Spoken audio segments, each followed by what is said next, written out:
going to talk about, or I am going to talk about, reaching our goals. I'm convinced that everyone here, and also outside, is capable of reaching his or her goals in life. All of us have different goals, and depending on the moment we're living in our lives, we have one goal or another. I guess your goal today is to start a new company. We are in an entrepreneur ecosystem. Yes, thank you.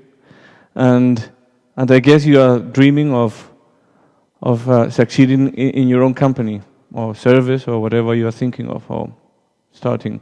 And I tell you from scratch, from now, that you will be able to succeed in your own goals. Imagine your goal is reaching the summit of this mountain. When we look at a goal, we have to look at the end of the goal, of course, and that will give us the perspective if we're going to succeed or not. But it's very important what we do on the way. It's absolutely vital, the steps we take in order to reach our summits. And in order to reach these summits, we need to act. If we don't do the first step, if we don't do our own plan, working plan, to reach our summit, we will never reach it. If we expect others to walk the path of our summit, we will never reach them. Others will, but we won't. It's our responsibility to act and move onwards. Second, we have to insist, and this is very important. And it's important because if we don't succeed at first, who succeeds at first? In the first try. That's very difficult. If we think ourselves as failures because we haven't reached goals in a short term, and we don't insist, we will feel as if we have failed, and we will not continue or carry on. 95% of success depends on how much we insist in getting our targets or reaching our targets. So if we fall once, we must stand up twice. If we fall 100 times, which could be the case, we have to stand up 101 times. It's the only recipe to reach our summit. And we have to risk. Sometimes we have to take decisions that we don't like, or maybe they are too risky. They could take us out of our comfort area or zone, but it's fantastic if we are brave enough as to take some risks. Not crazy risks, but we cannot control everything. When we set a goal, maybe we find out on our way to reaching it that there are different solutions, more than we thought from scratch. And we have to take decisions on our way. We have to be brave and move out of our comfort zone sometimes. But there's something which is vital, and it's our attitude. Depending on our attitude, we will reach our summit or not. We will reach our goals or not. Attitude is a multiplying effect. That's how I call it. We can have the best knowledge, we can have the best values, but a negative attitude, and that conveys the equation to zero. Depending on our attitude in life, in a daily basis even, we will reach our summits and reach our goals or not. Every day we take different decisions. We wake up and we brush our teeth. Hopefully, everyone does. There's attitude behind this decision, even this very small decision. But we also take very important decisions, once, twice a month, twice a year, it doesn't matter. Depending on the attitude behind that decision, we will reach our summit or not. Never forget about attitude. I think it's maybe the most important value that we have as human beings, and in order to reach our targets. So these are 4 little tips in order to reach our goals. But let me introduce myself. I'm from Madrid. Here I feel like at home. In fact, I live in the 4th floor, right up here. I was born in Madrid and I studied in Madrid, and then I moved to London and I lived in different places. And I've always worked in different multinationals, always in the marketing and communication side. I have a bachelor in marketing and communication, and I always developed my career in the marketing side, which I like very much. So I'm proud to say that I've been developing my professional career in one side, but also my personal life, my personal adventures through life have been very strong. I guess like anyone can think of his own life. But I'm very lucky that I've been able to convey both sides, professional and personal. And today, I have reinvented myself in the last year or 2 years. I have quit all my past life, and now my dedication is on going to companies and sharing what I'm going to share with you today. Trying to give answers to works, to teamwork in different companies. I also teach in different universities. So today I can say that I'm really giving sense to all that I've lived in the past 25 years. I'm so lucky I can say that. But of course, this story starts when I was 28, not my life story. My life story starts when I was 1 hour old. But this story starts when I was 28. I was living in London. I had a wonderful time in London. I worked in a multinational, food multinational, United Biscuits, and I was very happy reaching my small challenges and my small summits and trying to share what I learned in my university and in my previous works or jobs. And suddenly, when I was 28, as I say, I was sleeping in bed 4 o'clock in the morning, and something woke me up, a pain in my back. And I thought it was because I had been playing soccer and I didn't do the proper exercises before or after playing soccer. But the next day I had the same pain. The next day I had the same pain. 3 months later I couldn't enter my car or get out of bed without a huge effort. I was diagnosed of a disease. It was the first real barrier in my life. So far, I hadn't had deeper barriers than trying to pass my exams at university or giving my reports to my boss on time. But at that very moment, my life changed. I was diagnosed of Ankylosing spondylosis. Does anyone know what this is? No? This is a rheumatic disease. It's very, very, very painful, and it produces that your body gets stiff like a tree. You lose all movement from neck to hips. And if you are very unlucky, you end up in a wheelchair. When I was 28, I looked at a doctor and he said, "This is your future. We don't know what's going to happen. No one knows. But this is the picture I can give you today." From that very moment, I had to start living a new life and grab my disease, grab my pain, grab my negative thoughts and carry on life with it.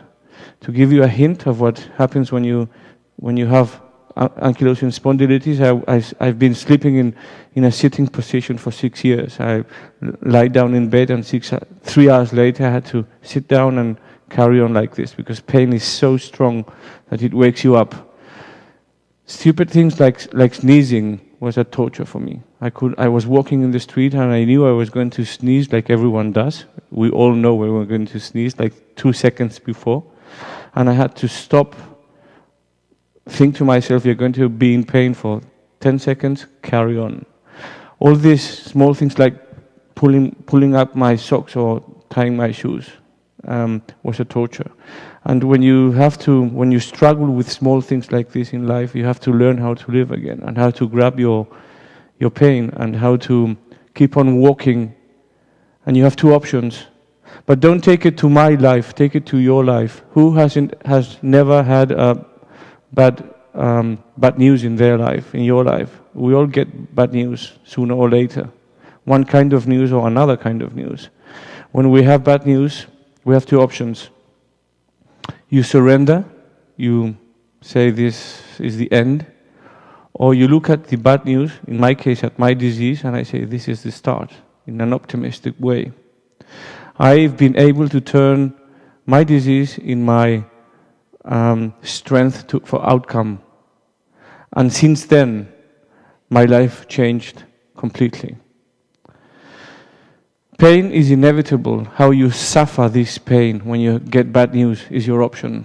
You can receive the worst news ever, and that's very sad, of course, but what's really important is how you perceive what you do with this bad news, not the bad news itself. In my case, I was told that maybe I ended up in a wheelchair, which is sad enough, but the important thing is how I assume that I have to end up in a wheelchair, or maybe not. And that's how I carried on in life. Path, the way is the important thing. Sometimes we lose interest about every step we give. And what's really important is every step we give in order to reach our goals. These are different pictures from my around the world trip. I'm not going to spend too long explaining you my around the world trip because it's not the focus of this conference. But I learned a lot about people, I learned a lot about dreams, and I learned a lot about making possible your own dreams. And I learned that it's absolutely vital that each and every one of us listen to ourselves. We have a constant dialogue, interior dialogue. It doesn't matter if we are in the middle of a concert with 100,000 people screaming and jumping and dancing, we still have an interior dialogue constantly. Since we wake up, from the moment we wake up until we fall asleep again, we are constantly talking to ourselves. And depending on what we say to ourselves, how we say what we say to ourselves, we will be our own limitation. We will use only limiting arguments or positive and big arguments that will help us carry on in life with success. But even more important, depending on what we say to others, this is called the Pygmalion effect, how we say to others, we will allow them to reach their targets or not. It's vital how we talk to people. It's vital how we talk to our teams at work, to our employees, to our boss. It's vital how we talk to our family, to our friends. If we are constantly talking in a bad mood or with negative words, because we are only thinking negative, we will only get negative things. If we not only, but above negative things we talk about with positive arguments and positive ideas and positive things, we will reach our positive thoughts. When I was diagnosed of this disease, I started talking positive and even saying, if I end up in a wheelchair, I have to deal with it, but it's not the end of the world. Sometimes we have to do things as we thought, that from scratch, start things knowing that we can achieve them. I love showing this picture. This is exactly the opposite that was expected for me 12 years before I made it, or no, not 12, 18 years before I took this picture. A doctor looked at me and said, maybe you end up in a wheelchair. The only wheels I've seen in my life are my skating wheels. But what's important is that this is my personal thermometer, that's how I call it. When I do it, means that I'm physically well. If I try doing it and I don't dare doing it, means that I have problems with my back, with my pain.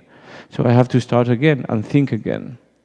But more important than that is what the little prince said. Start your things, your dreams, your targets, knowing that you can reach them. How many times do we start a new goal and from scratch we say, no, this is not for me, I will not reach it, it's too much. What about competitors? What about my team? They're not ready for that. What about me? I don't have the knowledge to reach this target. That's exactly the opposite that we should do. We should start things knowing, not thinking, knowing that we can reach these things. If we don't reach them, if we fail on the way, we will use our weapons or to try and correct, B-plan, or maybe get more knowledge. But when we start, let's start knowing that we can reach them. I became a person of challenges. My first challenge, you can maybe think what it is doing the best out of my disease.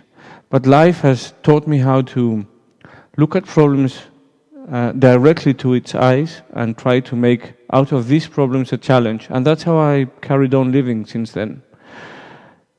I know it's very difficult to take all this information back home. It's very difficult. Take certain phrases, maybe 3, 4 ideas. Walk out of this room with 4 ideas. That would be enough, I tell you. At least enough for me and for my... I would be very proud if you walked away with 4 ideas tonight. One of them is this one. Look yourself for a challenge. Look for challenges. It's vital for a human being to challenge himself or others in a positive way. Look to yourself for challenges, fight for your challenges, and when you reach them, you will touch heaven. It's very difficult to explain or to express what touching heaven is. It's very difficult when you are proud after reaching a big summit, a big challenge. So I let you do it. You look for your own challenges, fight for them, and when you reach them, you will know what touching heaven is. And you can then share with other people and convince them to do the same. But the way to touching heaven is not easy. There's a lot of things we have to do before that. One day, I was having dinner with a group of friends. Amongst these friends was my sister. And my sister said to me, she knew that I had started swimming, but very chaotically. One day, I went to a swimming pool. 3 days after, and then a week later, I went to a swimming pool. Because all the doctors I visited for many years said, you have to swim. It's the only way to do exercise and try to move all your body without impact. To every single doctor I looked or told me this, I said, no, I won't swim, not once. Don't ask me to swim because it's the last thing I will do in my life. How limited we are. Why do we stick to our ideas as if they were the only important thing in life? I was so stupid that for 12 years I said I won't swim. Ask me for anything but not swimming, because I won't swim. I was in pain, I was dealing with many things, but my limited idea said to me, try other things, but not diving into a pool. Anyway, one day a friend of mine took me to a swimming pool. He said, you must swim, so I did, and that's when I started my chaotic training. One day I swam, 2 weeks later, I hadn't even gone to the swimming pool. And that September, my sister said, you swim. I know, she said. You know that a friend of mine has swam across the Strait of Gibraltar past summer, a month ago. And I looked at my sister and I asked her, is your friend called David Mecca? For those of you who don't know it, David Mecca is the world champion in open sea water swimming. You know the Strait of Gibraltar? You all know it's the piece of water that separates Africa from Europe, Morocco from Spain. Anyway, I thought the Strait of Gibraltar could only be swum by David Mecca, the world champion in swimming. And I asked my sister, is your friend David? And she said, no, my friend is called James. So I thought, what? A normal human being can swim across the Strait of Gibraltar? And my sister, without knowing it, gave me the best present ever. She said to me, she didn't say it literally, but she meant, without knowing, that all the challenges that are there outside, you name them, are for every one of us, for everyone who wants to grab it and try it. There's no challenge waiting for anyone special. We are all special, and we can all assume the challenges that we want to assume. But it's key important that we do what we have to do to reach them. That very night, I went back home and I thought, if Jaime, whom I don't know, swam across the Strait of Gibraltar, I would be the first person with ankylosing spondylitis on swimming it. And that's how my dream started. And that's how I started planning my big adventure, my second big adventure. I spent months training. I before I dreamed of this big summit, I trained for 500 meters when I went to the swimming pool. I had to swim from 500 to 6,000 meters. I had to swim every day from Monday to Friday, 2 hours every day. I had to change my priorities. If you want to accomplish big dreams, you have to change your priorities, because sometimes our priorities will stop us from doing what we have to do when we take new dreams or new challenges. This is very important. We stick to our priorities as if it was the end of the world or our last day. I had to change my priorities. I had to train for 2 hours a day for almost 18 months, non-stop. So I didn't go to lunch. Instead of going for lunch from 2 to 4, I had a quick lunch in my office, rushed to the swimming pool, back again to work. But I decided that I had to do something in order to train 2 hours a day. We have to be very careful with the priorities and how we establish them. Anyway, I swam, and then I joined a team in a swimming pool in Madrid, in my club, and I was not convinced, but I was very, very sure that I was doing what I had to do in order to reach my dream. I was really excited about trying to prove myself and see where my limits are. But there was one answer that I had one question I had no answer for. It's fantastic that I'm trying to swim across the Strait of Gibraltar, first person with ankylosing spondylitis in trying it. That's great. Limits beyond expectations, that's very good, but it's not enough. I needed an answer on how to multiply the sense of my challenge, how to multiply the sense of my life even, how to multiply the sense of my dream. And I found an answer in a very, very easy way of multiplying our sense. All of us multiply the sense of what we believe in if we share it. If we share our dreams, if we share our successes, even our failures, they multiply their sense by 1,000. And in this case, I shared my dream with the Down Syndrome Foundation in Madrid.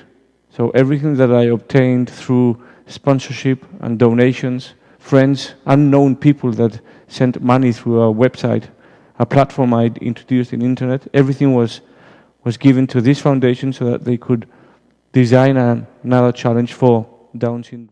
I understood what was behind my decision. I understood what was behind my dream. And I understood it by sharing it. Let's not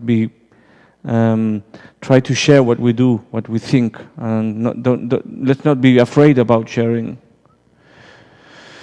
The date arrived, and I had to start. The 10th of June of 2013 was the date, the D date.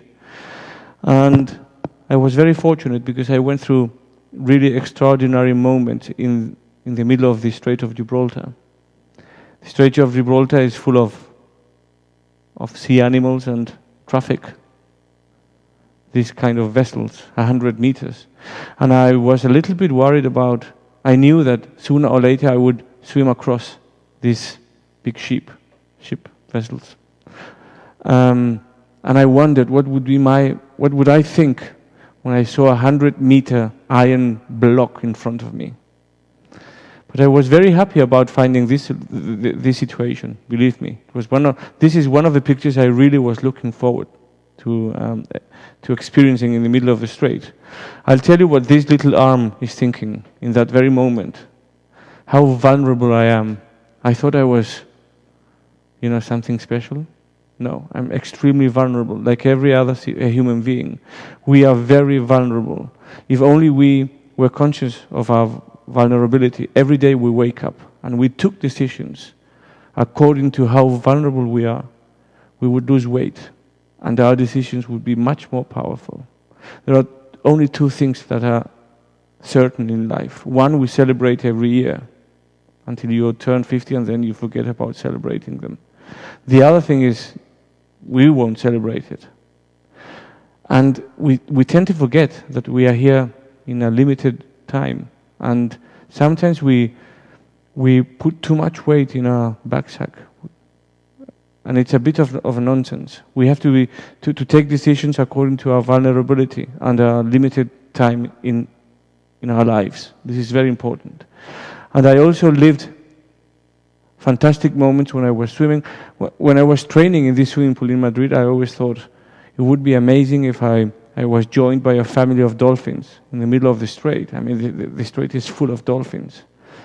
And it's the most important migration point of tuna in the world. Thousands of tuna fish cross from the Mediterranean to the Atlantic every year. And after the tuna fish is the shark. There's white shark in the Strait of Gibraltar. And after the shark is the whales, and after the whales the orcas. You can find anything in the strait. When I jumped into the water, I thought, out of all these animals, I only want to come across dolphins, obviously.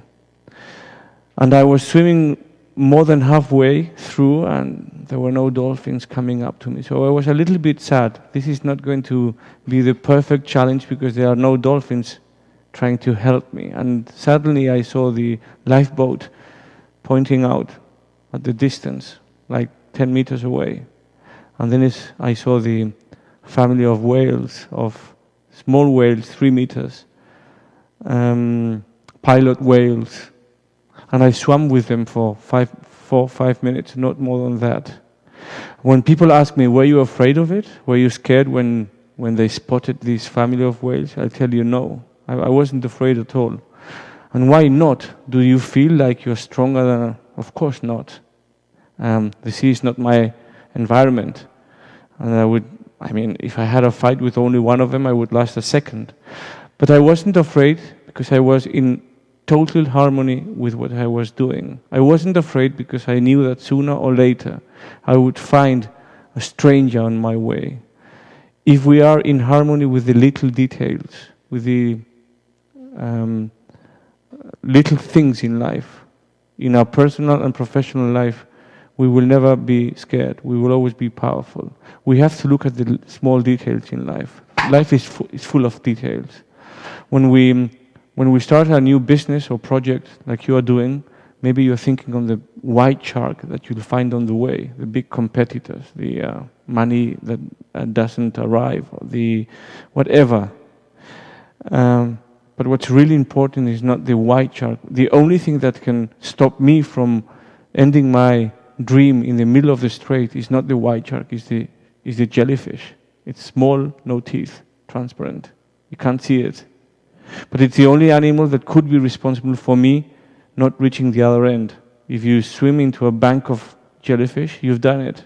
You're taken out, poisoned, and you have to be taken to a hospital. Let's care a little bit more about the small details that surround us every day. And by small details, I mean a lot of things. A smile, a small decision. And I also learned a lot about something very important for human beings, but especially when you're trying to open a new business or working with other people, and that's the team. Team is extremely important for us. Knowing how to work with a team is extremely important. Bear in mind that teamwork reduces our effort, but multiplies the results. We should be we have to be capable of working with teams and understanding the task of each member of the team. If we don't understand what we have to produce for our team, we can be responsible for the failure of the whole project. And sometimes we join teams and we are not 100% aware of our responsibility within that team. If he wasn't careful enough with the speed of the lifeboat, and I had to swim behind it, maybe I would get more tired than I should. If he wasn't aware of the orientation of the lifeboat, maybe we would end up in Algeria instead of Morocco.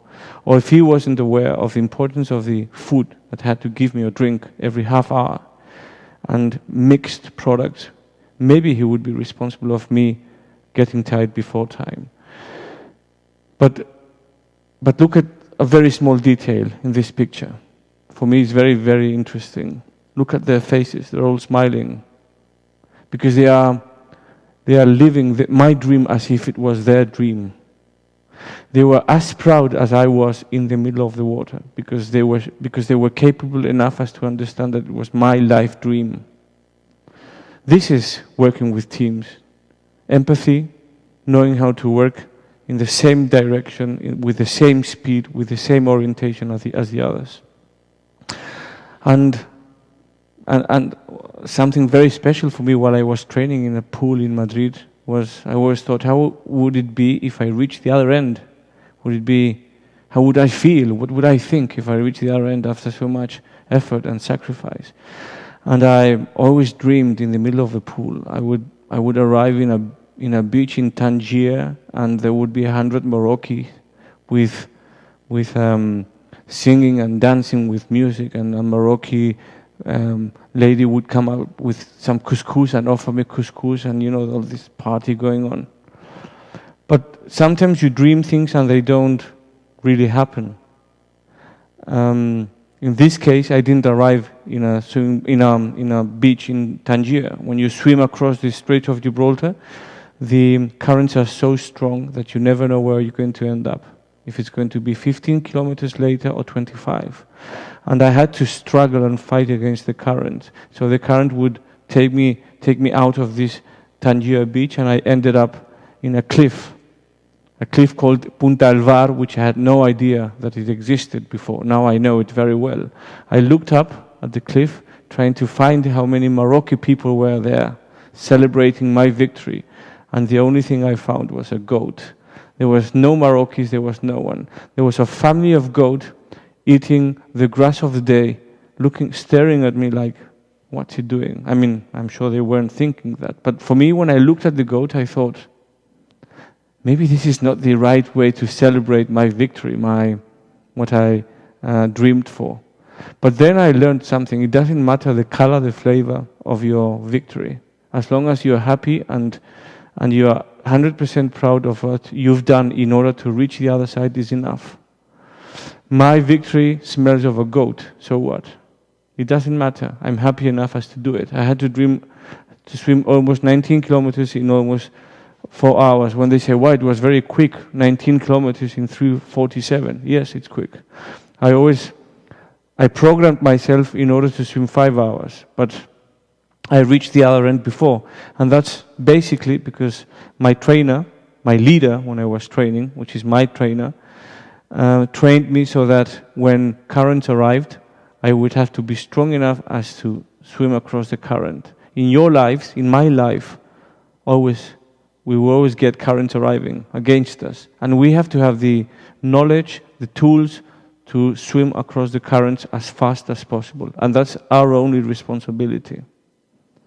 I went back home to Madrid. Everyone was very happy you can imagine, in my friends, my family, sponsors. And every 3 months I go to the doctor, and the doctor looks at me and analyzes normally he says, go back home, you're in a perfect situation. But right after the Strait of Gibraltar, I went back to the doctor, and the doctor looked at me, and suddenly this phrase came to my life: difficulties prepare ourselves to even better destinies as we know. When we are in the middle of difficulty in our life, we have to understand what's behind the lines of the difficulty. When we get bad news or we are struggling in a difficulty in our lives, if we don't understand the meaning of that difficulty, it's not worth having it. And it's stupid being in the middle of it. And that's what happened to me. The doctor looked at me and said, I need more, you have to do so on, so on, and so on tests, because I see something strange. For the first time in many years, he looked at me and he said, I'm worried. To make a long story short, he diagnosed me a mild tumor. So what was meant to be celebration because I reached my big goal in life turned into another barrier I had to jump. But there's no other way to do it than facing it and trying to be stronger. I went back home, and in those days I wrote a very simple story twisted paragraphs. This is my twisted paragraph. Suddenly, in the story of my life, I found a phrase which is, you have a mild tumor. But human beings have the strength of rubbing out these paragraphs and trying to change them. And that's what I did. I sat down at home and I started creating my new script. My new script, which meant I had to overcome a mild tumor. And that's what I did. And I projected a new challenge. The tumor was operated. I didn't need special treatment. But my life changed a little bit, especially in those days when I had to deal with my own bad news. And what I decided is, if a person with ankylosing spondylitis can swim across the Strait of Gibraltar, a person, or at least me, with spondylitis plus a bad tumor, the least thing he can do is something more difficult than the cross of the Strait of Gibraltar. That's why I say that bad news are preparing us for even stronger destinies. My strong destiny was to swim across the Channel of Menorca. So I programmed something that only 8 persons in the world had reached before. I had to swim or practice or train for 4 hours a day, 6 days a week, much more than for the Strait of Gibraltar. But it's the only key, it's the only secret, it's the only way we can do it. Effort, sacrifice, compromise, and conviction that we can do what we want to do. And the end of the story is that on the 24th of July of 2 years ago, we swam the 40 kilometers that separate both islands in 12 hours. This is important for me, well, proving myself that instead of ending in a wheelchair, I can swim for 12 hours in the sea is important, yes. But what's most important is what I learned through this challenge. The difference between this challenge and the Strait of Gibraltar is this: I did it with a team of 3, of 2 great men that joined my dream and made my dream even much more interesting. Appreciate the sunrise.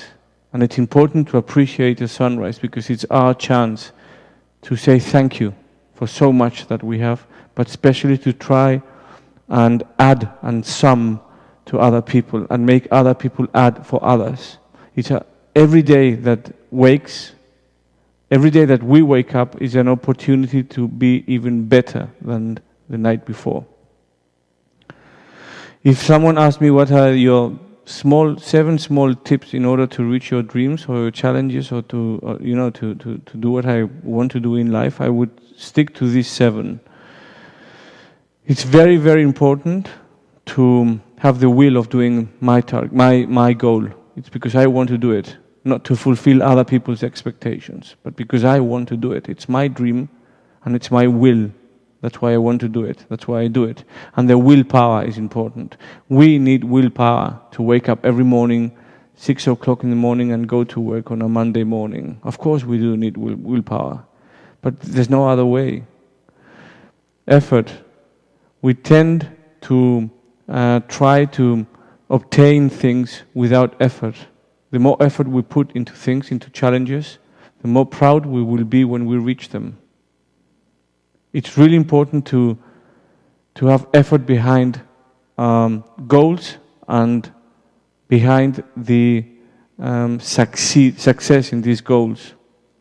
Compromise, I have talked about compromise a couple of times, but for me it's key.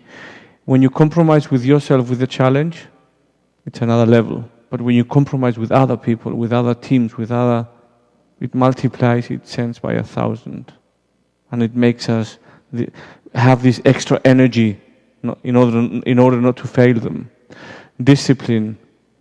It's very important to be disciplined and have an action plan and stick to it as much as we can. Sacrifice. Every minute of sacrifice that we invest in reaching our goal is a step forward in order to reach it. Sacrifice is vital for human being. It's absolutely vital. We tend to avoid sacrifice. And sometimes sacrifice is a gift. Confidence, if I don't believe in myself, if I wake up every morning saying, I will not reach this goal. You will never reach it. I will never reach it. If we are not confident in our teams, in people that surround us, we will never reach our goals. We will spend too long trying to spot who's that person that's rotten apple in my team. This is my advice. When you spot a rotten apple in your basket, the rotten apple has to go. Otherwise, the rest of the apples will be rotten very soon. You have to be very confident in yourself and in the team that surrounds you. And we have to live with passion. Passion is vital for human being.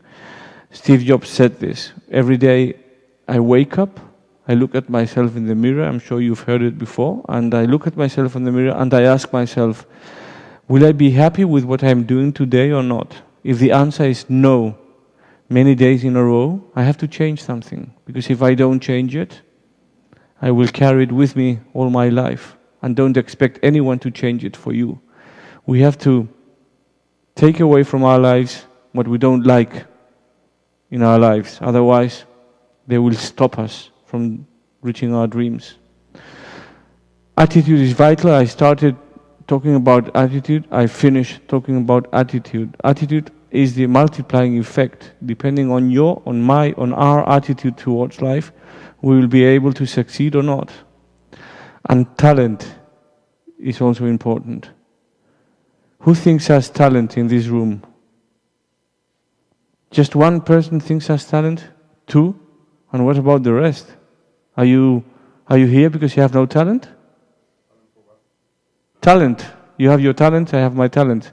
Talent for what you like, talent for what you do, talent for your future expectations. Only two of you put your hand up. And let me tell you something. Let me ask you something. All of you who didn't put your hand up and thought have challenge but were not brave enough to put the hand up, please put it up again. No one? So I'm only one. Okay. We are all talented. You are talented. I am talented. But we've been brought up in the idea that we cannot say that we are talented. It's very important to be humble, but it's very, very important to be conscious of how talented we are, because otherwise we will never develop our talents. If we skip our talent, we have lost an opportunity. And talent, according to Luis Conde, who is a specialist in human resources, is knowledge plus values, the values I talked about before, times attitude. We can have 10 in knowledge, 10 in values, and our attitude is negative, and we convey the formula in zero. It's as simple as that. Or we can be average in knowledge, and maybe not too keen in some values, but our attitude is 10, and we multiply this formula. And let me remind you something. You are all talented. If you want to go fast, go alone. If we want to reach distant summits, go with someone.